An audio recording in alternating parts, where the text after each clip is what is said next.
Hi everyone, welcome to Learn English Everyday YouTube channel. இன்னைக்கு நம்ம வீடியோல என்ன கத்துக்க போறோம்னா இன்னைக்கு புதுசா ஒரு 10 வார்த்தைகள் கத்துக்க போறோம். இந்த 10 வார்த்தைகளோட தமிழ் அர்த்தம் என்னது? அதே மாதிரி சென்டென்சஸ்ல இந்த வார்த்தைகள் எப்படி பயன்படுது அப்படின்றத கத்துக்கலாங்க. இதுக்கு முன்னாடி நான் ஒரு வீடியோ ஷேர் பண்ணிருப்பேன். சோ அந்த வீடியோ நீங்க பார்க்கலனா கண்டிப்பா அதுல இருக்க 10 வார்த்தைகளையும் கத்துக்கோங்க. இங்கிலீஷ் பேசணும்னு நினைக்கிறவங்களுக்கு ரெகுலரா இதே மாதிரி இன்ட்ரெஸ்டிங்கா நிறைய வீடியோஸ் நம்ம அப்டேட் பண்ணிட்டு இருக்கோம். அது எல்லாத்தையும் நீங்க மிஸ் பண்ணாம பாக்குறதுக்கு மறக்காம சேனலை சப்ஸ்கிரைப் பண்ணி வச்சுக்கோங்க. அண்ட் நீங்க பாக்குற வீடியோ யூஸ்ஃபுல்லா இருக்குன்னு நினைச்சீங்கன்னா ஒரு லைக்கையும் அப்டேட் பண்ணுங்க. வாங்க என்னென்ன 10 வார்த்தைகள் அது எப்படி சென்டென்சஸ்ல யூஸ் ஆகுது and அதோட தமிழ் அர்த்தங்களை டீடைலா கத்துக்கலாம். First one can. கேன் அப்படின்னா முடியும் அப்படின்னு தமிழ் அர்த்தம். அதாவது ஒரு விஷயம் உங்களால செய்ய முடியும், உங்களுக்கு அது முடியும் அப்படின்னு நம்ம சொல்லும் போது கேன் அப்படின்னு சொல்லி யூஸ் பண்ணலாம். உங்களோட எபிலிட்டியை சொல்லும் போது நம்மளால அந்த விஷயத்த செய்யக்கூடிய திறமை இருக்கு, செய்யலாம் அப்படின்ற போது நம்ம கேன் பயன்படுத்தலாம். இங்க நம்ம முடியும் அப்படின்ற மீனிங்ல வரக்கூடிய சென்டென்சஸ் பார்க்கலாம். ஃபார் எக்ஸாம்பிளுக்கு இப்போ என்னால முடியும் அப்படின்னு நம்ம சொல்றோம்னு வச்சுக்கோங்க. ஸோ அதை ஐ கேன் அப்படின்னு நம்ம சொல்லலாம். இதுவே உன்னால முடியும், யூ கேன். அவனால முடியும், ஹீ கேன். அவளால முடியும், ஷீ கேன். அவர்களாலையும் முடியும், தே கேன். இது எப்படி சென்டென்சஸ்ல இந்த கேன் பயன்படுத்தி நம்ம யூஸ் பண்ணலாம்னு பார்க்கலாம். என்னால் ஆங்கிலம் பேச முடியும். ஸோ எனக்கு ஆங்கிலம் பேச முடியும் அப்படின்னு நம்ம சொல்றத இங்க கேன் யூஸ் பண்ணி நம்ம எப்படி சொல்றோம்னா ஐ கேன் ஸ்பீக் இங்கிலீஷ். இதுவே என்னால தமிழ் பேச முடியும் அப்படின்னா ஐ கேன் ஸ்பீக் தமிழ். இங்க எனக்கு என்னது ஆங்கிலம் அப்படின்ற ஒரு மொழியை பேச முடியும், அதை நம்ம கேன் யூஸ் பண்ணி சொல்லியிருக்கோம். ஐ கேன் ஸ்பீக் இங்கிலீஷ் அப்படின்னு சொல்லி. இதுவே நான் உனக்காக காத்திருக்க முடியும். ஸோ உனக்காக நான் காத்திருக்க முடியும் அப்படின்னு சொல்லும் போது I can wait for you. I can wait for you. இங்க உனக்காக அப்படின்னு சொல்ற பாத்தீங்களா? ஸோ இதுக்கு முன்னாடி வீடியோல நம்ம பார்த்திருப்போம். காக அப்படின்னா ஃபார். ஃபார் அப்படின்றதுக்கு மீனிங் என்னது? காக. உனக்காக ஃபார் யூ. ஓகே, ஸோ அதனால நான் உனக்காக காத்திருக்க முடியும் அப்படிங்கிறத I can wait for you அப்படின்னு நம்ம சொல்லலாம். செகண்ட் ஒன் மே. மே அப்படின்றது லாம், அதாவது முடியலாம், வரலாம், போகலாம், இந்த மாதிரி எல்லாம் நம்ம சொல்லுவோம் இல்லையா? சோ அங்க நம்ம லாம், போகலாம், வரலாம் அப்படின்னு யூஸ் பண்றோம் பாத்தீங்களா தமிழ்ல? அந்த லாம் அப்படிங்கிறதுக்கு தான் நம்ம மே அப்படின்னு சொல்லி யூஸ் பண்ண போறோம். அப்ப மே அப்படின்றதோட தமிழ் அர்த்தம் லாம். சோ இதுக்கான எக்ஸாம்பிள் பாருங்க.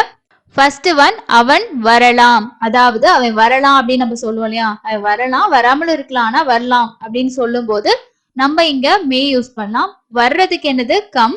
அவனுக்கு ஹி. சோ அவன் வரலாம்னு சொல்றோம். அப்போ he may come. He may come அப்படின்னு சொல்லலாம். அவள் குடிக்கலாம். She may drink. She may drink. இதுவே அவள் சமைக்கலாம் அப்படின்னு சொல்லும் போது she may cook. She may cook. இங்க இந்த எக்ஸாம்பிள்ல பாருங்க, வரலாம், குடிக்கலாம், சமைக்கலாம். வர்றதுக்கு கம், வரலாம்னு சொல்லியிருக்கோம், அதனால மே கம். குடிக்கலாம், குடிக்கிறதுக்கு ட்ரிங்க். குடிக்கலாம், மே ட்ரிங்க். சமைக்கலாம், சமைக்கிறதுக்கு இங்கிலீஷ்ல குக். சோ சமைக்கலாம் அப்படின்னு நம்ம சொல்லியிருக்கோம், மே குக். அப்ப மேன்றது லாம் அப்படிங்கிற அர்த்தம். Next one must. மஸ்ட் அப்படின்னா வேண்டும் அப்படின்னு அர்த்தம். இதுவே பாருங்க, ஷுட் அப்படின்றதும் வேண்டும் அப்படின்னு அர்த்தம் தான். இந்த மஸ்டுக்கும் ஷுட்டுக்கும் என்ன டிஃபரன்ஸ், என்ன வித்தியாசம் அப்படின்னா, இப்ப மஸ்ட் அப்படின்னு சொல்லி ஒரு விஷயம் சொல்றாங்கன்னா நம்ம கட்டாயம் அதை செய்யணும். அதாவது வர்றதா இருக்கட்டும், இல்லாத ஏதாவது இன்ஸ்ட்ரக்ஷன் ஆகட்டும், கண்டிப்பா நம்ம 100% அதை அவாய்ட் பண்ணவே முடியாது, நம்ம கண்டிப்பா தவிர்க்கவும் முடியாது. மஸ்ட் அப்படின்ட்டாலே நம்ம அந்த விஷயத்த கண்டிப்பா செஞ்சே ஆகணும், கண்டிப்பாக, கட்டாயமாக, அந்த மாதிரி அர்த்தத்துல இந்த வேண்டும் அப்படின்ற விஷயம் வரும். சோ இதுக்கான எக்ஸாம்பிள் சென்டென்ஸ் பார்க்கும்போது இன்னும் உங்களுக்கு நல்லா புரியும். ஃபர்ஸ்ட் ஒன் பாருங்க, அவர்கள் போக வேண்டும். சோ அந்த ஒரு ஃபங்க்ஷனோ ஏதோ ஒரு விஷயம் மீட்டிங்கோ அப்படின்னா அவங்க கண்டிப்பா போயே ஆகணும். போக வேண்டும் அப்படின்னு சொல்லியிருக்கோம், ஆனா கண்டிப்பா அவங்க போயே ஆக வேண்டும் அப்படின்ற அர்த்தம் தான் இங்க மஸ்ட். அவர்கள் போக வேண்டும், தே மஸ்ட் கோ. சோ அவங்க போகணும் ஆனா போகாமே இருக்கலாம் அப்படின்ற மாதிரி கிடையாது, கண்டிப்பா போயே ஆகணும். இதுவே நீ வர வேண்டும். சோ நீ இந்த விஷயத்துக்கு கண்டிப்பா வரணும், நீ இந்த எக்ஸாம்க்கு கண்டிப்பா வரணும், இந்த மீட்டிங்க்கு கண்டிப்பா வரணும், இந்த மாதிரி எல்லாம் சொல்லுவோம் இல்லையா? சோ இங்க நீ வர வேண்டும் அப்படின்னா மஸ்ட் யூஸ் பண்ணிருக்குன்னா கண்டிப்பா நம்ம 100% அதை செஞ்சே ஆகணும் அப்படின்றத நம்ம தெரிஞ்சுக்கணும். அப்போ நீ வர வேண்டும் அப்படிங்கிறத you must come. You must come அப்படின்னு சொல்லலாம். இங்க மஸ்ட் அப்படின்றது வேண்டும் அப்படின்னு அர்த்தம் தான், ஆனா கட்டாயமா அந்த விஷயத்த நம்ம செய்யணும், 100% நம்ம அதை செய்யணும், அவாய்ட் பண்ண முடியாது அப்படின்றதையும் நம்ம தெரிஞ்சுக்கணும். இதுக்கு முன்னாடி நான் உங்களுக்கு மஸ்ட் சொல்லும்போது சொல்லியிருப்பேன். ஷுட் அப்படின்றதுக்கும் வேண்டும் அப்படின்னு தான் அர்த்தம். ஆனா மஸ்ட்டுக்கும் ஷுட்டுக்கும் நிறைய டிஃபரன்ஸ் இருக்கு அப்படின்னு சொல்லியிருந்தேன். அதாவது என்னன்னா மஸ்ட் அப்படின்னா நம்ம கண்டிப்பா அது செஞ்சாகணும் 100%. இதுவே ஷுட் அப்படின்னு சொல்றாங்க அப்படின்னா அங்க வந்து 60%. அதாவது நம்ம செய்யலாம், சில சமயங்கள்ல அதை தவிர்க்கலாம் அப்படின்றத தெரிஞ்சுக்கலாம். ஸோ கம்பல்சரி நம்ம பண்ணணும் அப்படின்றது கிடையாது.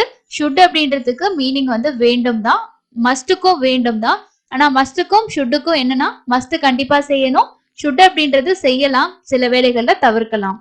இதுக்கான எக்ஸாம்பிள் பாருங்க. அவன் வர வேண்டும். எங்கேயும் அவன் வந்து வரணும், அவங்க வரணும்னு ஃபர்ஸ்ட் நம்ம பார்த்தோம். இங்க அவன் வர வேண்டும் அப்படின்னு சொல்லியிருக்காங்க. He should come. ஸோ அவன் வந்து வரணும்னு சொல்றாங்க, ஆனா கண்டிப்பா வந்தே ஆகணும் அப்படின்ற மாதிரி அர்த்தம் கிடையாது. வரலாம், சில வேளைகள் அவங்களால வர முடியல அப்படின்னா அதை தவிர்க்கலாம் அப்படின்னு நம்ம எடுத்துக்கலாம்.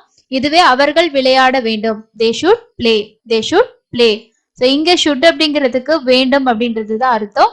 ஸோ இந்த ஷுட்டும் மஸ்ட் ரெண்டுக்குமே ஒரே மீனிங்கா இருந்தாலும் அதை பயன்படக்கூடிய விஷயங்கள் வந்து நமக்கு டிஃபரன்ஸ் இருக்கு. அதை தெரிஞ்சுக்கிறது உங்களுக்கு ரொம்ப யூஸ்ஃபுல்லா இருக்கும். Next one about. அபவுட் அப்படின்னு சொல்றது பற்றி, அதாவது ஒரு விஷயத்தை பத்தி இல்ல ஒருத்தங்களை பத்தி அப்படின்னு நம்ம சொல்லுவோம் இல்லையா, அவனை பற்றி அவளை பற்றி இந்த மாதிரி எல்லாம் நம்ம பேசுவோம் இல்லையா. ஸோ அந்த மாதிரி இடங்கள்ல நம்ம வந்து பற்றி அப்படின்னு சொல்லி யூஸ் பண்ணுவோம். இங்க அபவுட் அப்படிங்கிறதுக்கு மீனிங் வந்து பற்றி, ஒரு விஷயத்தையோ ஒருத்தங்களையோ பத்தி நம்ம சொல்றோம் அப்படின்னா அங்க அபவுட் அப்படின்றத நம்ம யூஸ் பண்ணிக்கலாம். எக்ஸாம்பிள் பாருங்க. என்னை பற்றி அப்படின்றத அபவுட் மீ, உன்னை பற்றி அபவுட் யூ. ஓகே. ஸோ இதுவே சென்டென்ஸ்ல எப்படி வருதுன்னா, அவன் உன்னுடைய பிரச்சனையை பற்றி என்னிடம் சொன்னான். உன்னோட பிரச்சனையை பத்தி என்கிட்ட அவன் சொன்னான் அப்படின்னு நம்ம சொல்லும் போது இதை எப்படி இங்கிலீஷ்ல சொல்லலாம்னா, he told me about your problem. he told me about your problem. இங்க வந்து சொன்னான் அப்படின்றதுனால இது பாஸ்ட். ஸோ அதனால நம்ம he told அப்படின்னு சொல்லியிருக்கோம்.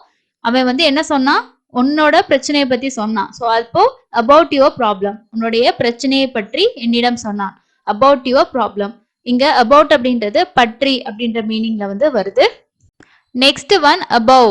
above அப்படின்னா மேலே, அதாவது ஒரு விஷயத்துக்கு மேலே அப்படின்னு சொல்லுவோம் இல்லையா, மேலே அப்படின்னு அர்த்தம். ஸோ இதுக்கான எக்ஸாம்பிள் பாருங்க. தண்ணீர் அவளுடைய கழுத்துக்கு மேலே உயர்ந்தது. ஸோ வந்து வாட்டர்ல இருக்கும்போது அந்த தண்ணியானது வந்து அவளோட கழுத்துக்கு மேல உயர்ந்துச்சு அப்படின்னு நம்ம சொல்லியிருக்கோம்.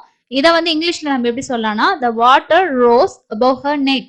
the water rose above her neck அப்படின்னு சொல்றோம். இங்க வந்து அவளோட கழுத்துக்கு மேலன்னு சொல்றோம் பாத்தீங்களா, அந்த அளவு, அதை தான் நம்ம வந்து above அப்படின்றத மென்ஷன் பண்றோம். அப்ப above அப்படின்றதுக்கு என்ன அர்த்தம்னா மேலே அப்படின்னு அர்த்தம். Next one across. across அப்படின்னு சொல்றது குறுக்கே அப்படின்னு அர்த்தம். அதாவது அடுத்து இல்ல பக்கத்துல எதிர்பக்கத்துல இந்த மாதிரி குறுக்கே அப்படின்னு சொல்லுவோம் இல்லையா. சோ அது வந்து across. எக்ஸாம்பிள் பாருங்க. நான் சாலையின் குறுக்கே நடந்தேன். இதை நாம எப்படி சொல்லலாம்னா, I walked across the road. I walked across the road அப்படின்னு சொல்லலாம். இங்க across அப்படின்றது குறுக்கே அப்படின்ற அர்த்தத்துல யூஸ் பண்ணிருக்கு. Next one after. ஆஃப்டர் அப்படின்றது பிறகு அப்படின்னு அர்த்தம். அதாவது ஒரு வாரத்திற்கு பிறகு இந்த மாதிரி எல்லாம் சொல்லுவோம் இல்லையா. சோ அப்போ பிறகு அப்படின்ற அர்த்தம். எக்ஸாம்பிள் பாருங்க. அவள் ஒரு வாரத்திற்கு பிறகு வந்தாள். ஒரு வாரத்துக்கு அப்புறமா வந்தா அப்படின்னு நம்ம பேசுற வழக்குல சொல்லுவோம் இல்லையா. அப்போ ஒரு வாரத்திற்கு பிறகு வந்தாள் அப்படின்றத she came after a week. she came after a week. இந்த ஆஃப்டர் அப்படின்றத நிறைய சிச்சுவேஷன்ல நம்ம வந்து பயன்படுத்தலாம். இன்னைக்கு நம்ம பார்த்திருக்கிறது வந்து ஒரு வாரத்திற்கு பிறகு அப்படின்னு நம்ம சொல்லும் போது she came after a week அப்படின்னு சொல்லி நம்ம சொல்லலாம். நெக்ஸ்ட் ஒன் பாருங்க. ஏலியஸ், அதாவது மறுபெயர். இப்போ ஒரு சிலரவங்களோட பெயர்லாம் வந்து பெருசா இருக்கும், இல்லைன்னா வந்து அவங்களோட ரியல் நேம் வேற மாதிரி இருக்கும்.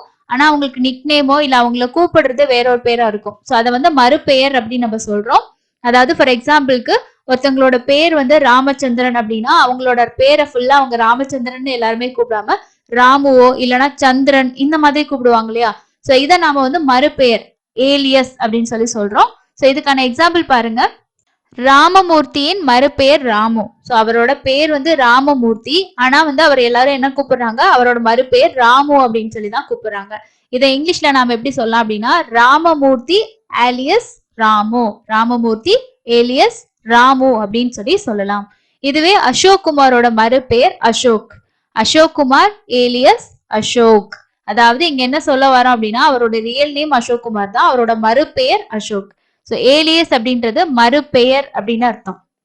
Last one along. அலாங் அப்படின்றது நெடுக, அதாவது ஒன்றின் மூலமாக இல்ல வழியாக ஒன்று இருப்பதை குறிக்க அப்படின்ற மாதிரி இதோட அர்த்தம்.